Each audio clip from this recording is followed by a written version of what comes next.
Hello, I'm back. So this is part two of the introduction to the art appreciation class, the 8-week class that you're doing. Um, and as what I want to do is introduce the assignments for this week and also set up the weekly expectations.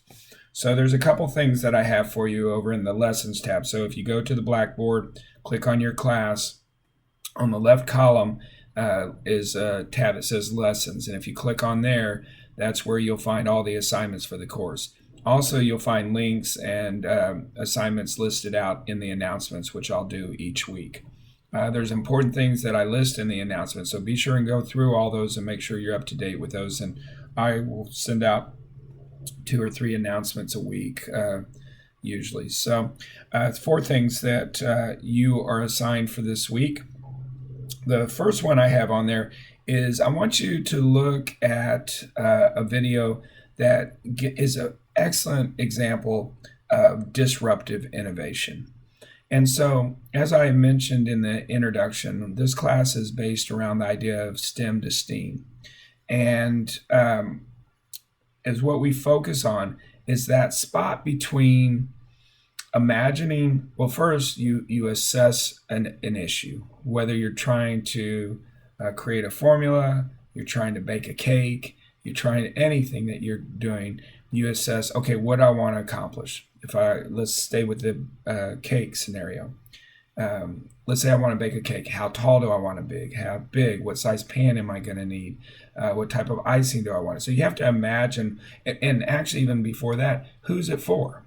And when do I want to have it by? And how much money do I want to spend? Or do I want to do it myself? So these are all considerations and decisions that need to be made. And then your next step is you imagine it. So what's it going to look like? How am I going to satisfy my need, fulfill my need? And then there's this gap between imagining it and seeing it and then making it happen. And that's where the A is. That's where the innovation is. When you can identify how you're going to bring an idea to fruition, how you're going to make an ideal real.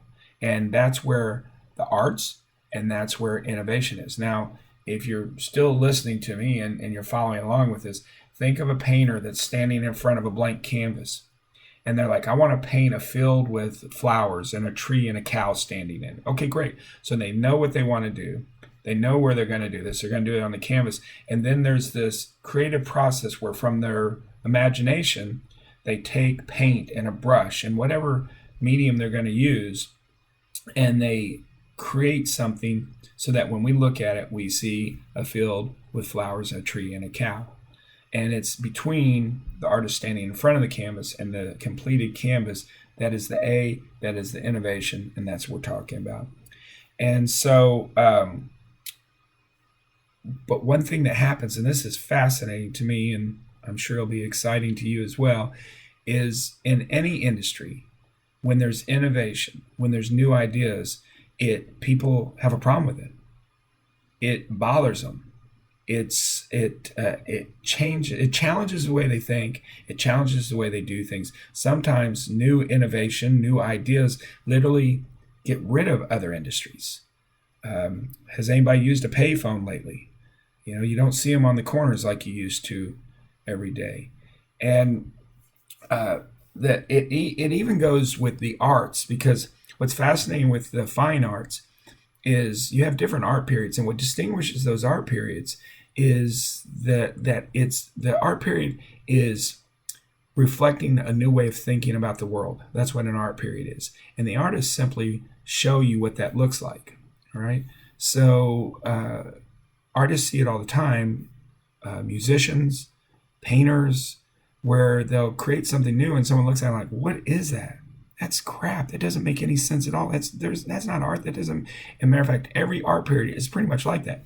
Impressionist artists, hey, finish it. That doesn't look any good. Cubism, like what? Surrealism, like what drugs are you? I mean, every single art period is challenging a new way of looking at the world. I always use the story of Igor Stravinsky, and he created this symphony that he played. And he started playing it, and the people in the audience became so distraught, so upset, that they literally started fighting with each other. They pulled up the chairs out of the theater and threw them at the stage. They tried to burn down the theater. It just upset them so much that they just couldn't handle it. And Stravinsky fled the theater because he was afraid they were going to kill him. That's what innovation can literally look like. Now, the beauty of it is a year later, Stravinsky played that same piece, and he got a standing ovation. And once again, that's also the cycle of innovation. At first, we can't understand it. We can't see it. We can't have an appreciation for it. And then we start to assimilate it. We start to understand it. We start to see it, and we start to feel it. And then it becomes ubiquitous, and it becomes something that we understand, we want, and it reflects who we are. And that's a cycle. Elvis Presley, the first time he was on television, Elvis Presley's a musician from years ago, even before my time, believe it or not. And the first time they had him on television, they wouldn't show him from the waist. They wouldn't show him from the waist down. And the reason why is he played his guitar and he moved his hips in this way that they thought was sexual, and they thought women wouldn't be able to handle to see Elvis Presley standing on a stage moving with his guitar. They thought it would just everything would go to it would be too bad. And then now we're like, what? How could that even be an issue? So innovation has its cycle. So your first assignment is to watch this video link that I've found. I've been using this for years, and I really like it. It's two cellos, and they actually show what it looks like when a new idea is introduced to a group and the response. And I have this described as disruptive innovation, because true innovation is always going to be disruptive. Like I said, all the way to extreme, like ending other industries, to making people want to burn down a theater. And so this is a great video, and I'd like you to write about it. And this is an example where I say, please use at least 150 words. So, if you only say, I like it, it was pretty cool, thanks for letting me watch it, you still got a few words you need to add. So sit there and think about it and figure out how you can write 150 words to get the full credit. The next thing I have you do is draw a Mona Lisa. And I really like this exercise because the other thing that I try to do in this class is get you to use both sides of your brain. And what I know is that forces you to think differently. And if you see things differently, it can broaden your horizons, whether you want your horizons broadened or not. And the other thing I know is when you're looking at something, if you have to recreate it, then you're going to look at it much closer and much differently than if you were just driving by looking at it. So I want you to redraw the Mona Lisa. And I will talk more about it next week, but I'm trying to get you to get a little bit different perspective and see things a little bit differently. You're not great. This is not a studio class. You're not graded on your artistic ability. You are graded on whether you do the exercise and submit it. So that's the Draw the Mona Lisa. The airplane exercise. This is, I see a lot of you have already submitted this. Thank you very much. My request is, please, what I want to do, and I want everyone else, is to see the airplane that you created. So just send a JPEG, a small image of the airplane that you created, and then tell us how far you flew it. That's how we'll judge on whether you were successful or not, or how awesome you are. I think I saw someone in there that had it at 9 feet something. I mean, pretty good. It's pretty impressive. So, but we want to see the airplane that you're doing. If I have to wait more than 8 seconds to open the file, it's too big. So I'm not telling you exactly the size. I'm just telling you, if I have to sit there for a minute or 2 minutes while my computer is trying to open your file, it's not going to get the grade, and please don't send it to me. So just take a picture with your phone, save that as a JPEG, which it automatically does, title it Airplane Exercise, and attach it to the assignment so we can all take a look at it, because we'd like to see what you're doing. And And then finally, last thing I'll comment on this particular section is the innovation analysis. The innovation analysis is something that you'll do. I have one for each week. And basically is what I want you to do is look at an innovation and then answer the 6 questions that go along with that. And I'll set it up as an exercise so that you can go and fill that in. Each week there'll be some different thing. And matter of fact, there's a link. It's on a web page that I created. So there are 1, 2, 3, 4. Just do the ones in sequence. This week is the dollar bill. And I've had an instructor once that said he thought the dollar bill was probably the greatest invention of all time. Now that's quite a statement. I mean, that's up next to horse, carriage, car, phone. How about the internet? But he said he felt like the dollar, as far as most impactful and the greatest impact on society, he felt like the dollar bill was that. What the heck is he talking about? Well, so that's the first thing. You want to look at the what discipline it is, what industry or discipline it's in, what it is generally that we're talking about, and then what is the innovation, and then answer these questions. So let's just talk about the dollar bill for a minute. So what is the item? What is the innovation? Well, I would go to the next level that the dollar bill is currency. And so the innovation was to make it where it was easier to exchange goods. At one time, people would just give things back and forth, and then there was a system where they would start bartering. And so, hey, give me this carriage and I'll give you 3 baskets of corn. I'll give you this cow for a pig, whatever it might be. Now, the problem is, when I'm trying to exchange my cow, it's really tough to carry on my back. And so, I might only be able to exchange with the person next to me. I might only be able to have commerce with people that have limited supplies or variety of items. And so so the innovation is the dollar bill. It took that cow and turned it into this paper thing. But it doesn't just stop there. It's not just a dollar bill. How much is a dollar bill worth?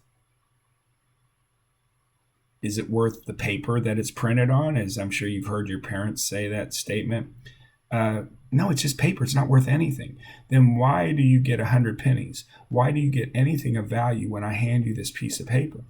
That's the brilliance behind the innovation. And that's the technology, and it's the depth of it. So matter of fact, if you jump down to question number 3, it asks, what is the innovation? What category does it fit under? And so is it a system, a process, a product, or an experience? And that's where the dollar bill, even though you might say, well, it's a product, it's a piece of paper, that's really is not with innovation. It's a system. It's a large infrastructure that supports society. It supports everything. It supports how you go through the world every single day, whether you're buying gas, going out to eat, putting clothes on your back, buying a home. The dollar currency is the underlying foundation of that. Okay, so you would click system on that. And what was the creative moment? So the creative moment happens that the innovation is when you identify what the issue is and then what's the solution. So in this case, we already talked about it. It's like, I don't want to have to carry my cow around to trade it. So and also, what if I don't want to trade a whole cow? What if I only want to trade the tail of my cow? How do you do that and still carry this angry cow around that doesn't have a tail? And then what's the solution? So they said a dollar bill, but the dollar bill isn't enough. It's everything. So how do you make that dollar bill worth a cow? Right? And that right there, that's where the innovation is trying to figure out how to make this cow into a dollar bill that works. That's the innovation. That's what they had to imagine when they created currency. How do you add value to a piece of paper? So I'll be anxious to see what you guys come up with on that. And this is where your amount of thought is where you get the grade. I don't know, we'll never, ever get a point. But if you give me something, I'll give you some points. In the class, I always say if you say something that's semi-entertaining, that's worth a few points just by itself. In this case, you're just entertaining me. I'm going to be bored most of the time anyway, so there's not a lot of points to be given there. How does this innovation impact you? You might talk about how you like to go and buy, I don't know, pants or shoes or whatever your favorite type of food, how you use currency. What impact does it have on society? We've kind of talked about that already. And then who is associated with this innovation? It's going to take a little bit of research. Go and figure it out. You might have to Google 2 or 3 different websites to find the answer. I can always tell I get the same answer from everyone, that they all went to that same page. That's great if it's a good answer. If it's not a good answer, you won't get the points.